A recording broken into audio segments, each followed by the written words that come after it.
ఈ art piece ఎట్లా create చేసిన ఒక మస్తు యూనిక్ ఉంది అని మస్తు మంది అడిగినారు. చెప్తా. నార్మల్ గా కట్టెలు తెచ్చుకోవడానికని అట్లా తిరగడానికి పోయినా రోడ్ మీద మంచి కట్టెలు కనిపిస్తే అవి తెచ్చుకున్నా అనమాట.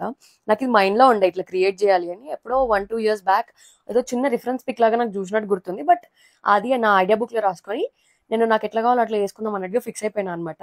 ఇట్లా పుల్లలు తెచ్చుకున్న తర్వాత ఇంటికి వచ్చినాక ఒక ఫ్రేమ్ తీసుకున్నాను నేను. నార్మల్ ఫ్రేమ్ తీసుకొని దాని గ్లాస్ ప్లైవుడ్ అదంతా తీసేసేయాలి. ఓన్లీ ఫ్రేమ్ ని మాత్రమే ఉంచుకోవాలన్నమాట. జస్ట్ తర్వాత ఆ ఫ్రేమ్ వెనుక కొంచెం ఇట్లా ఎక్కువ ఉంటది. ఆ ఎక్కువ ఉన్న ప్లేస్ లో మనం కట్టెలు పెట్టుకొని ఆ కట్టెలు ఎంత కావాలో అంత జుంచుకొని పెట్టుకోవాలన్నమాట.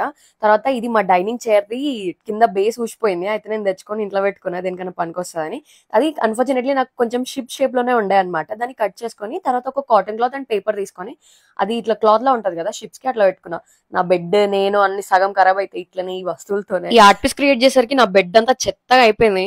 నాకు తెలియదు ఈ ప్రాసెస్ క్లిప్స్ ఇవన్నీ చూపిస్తే నా ఆర్ట్ పీస్ కున్న వాల్యూ తగ్గిపోతుందో లేకో నేను అన్ని చెప్తున్నా అన్నట్టు నా వాల్యూ పెరుగుతుందో నాకు తెలియదు. But it may help you guys out there అన్నట్టుగా నేను చెప్తున్నా.